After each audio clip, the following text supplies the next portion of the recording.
Imagine hopping off the plane from LAX with all your belongings for the school year ahead of you and the decorations for your room, just like you did at your beginning of your time here at Pepperdine. However, this time you were from a foreign country. You didn't speak any English. Chipotle, Five Guys, Jamba Juice, they were all new to you. There was new food, new language, and definitely new scenery. Think about how hard it was for you to enter college with just the living away from home part being new.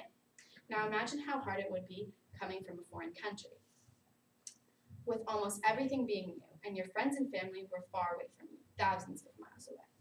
This is what freshman Ken Kawanchi had to do but 4 years earlier than most of us. Ken was born and raised in Tokyo, Japan, and he went to a private Christian school. His parents both grew up in America, and so he was inspired to study abroad from them. In high school, he decided to go to boarding school in New Hampshire, and when he first arrived, he was really surprised by the experience that he got to have. Within weeks, he began to question his decision and finally led to regretting it.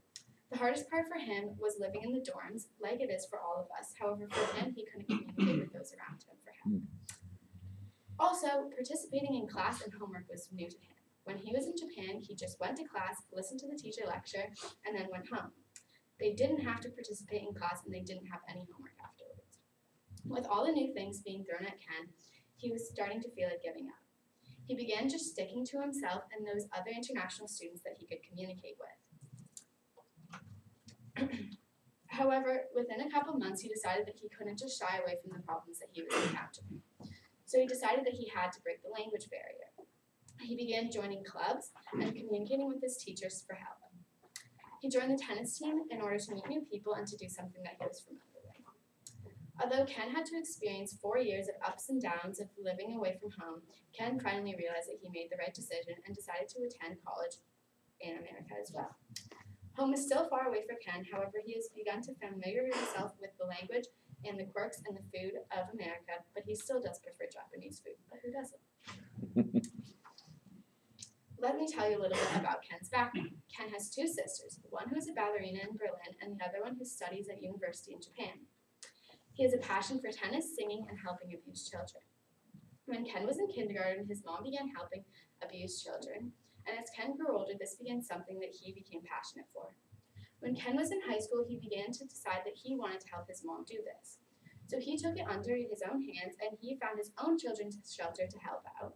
And when he was home on breaks, he would throw parties and events for these children.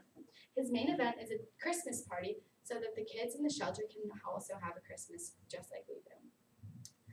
He also takes them to sporting events and teaches them how to play sports and things like that. He's really passionate about helping these abused children, and this is something that he hopes to do in the future.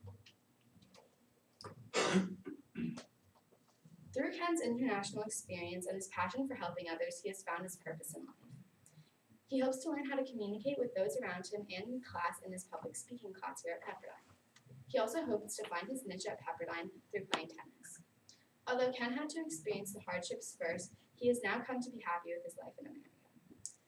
He hopes to use his experience as he progresses in life and to educate himself about the world and to use his passion for helping others to the best of his ability.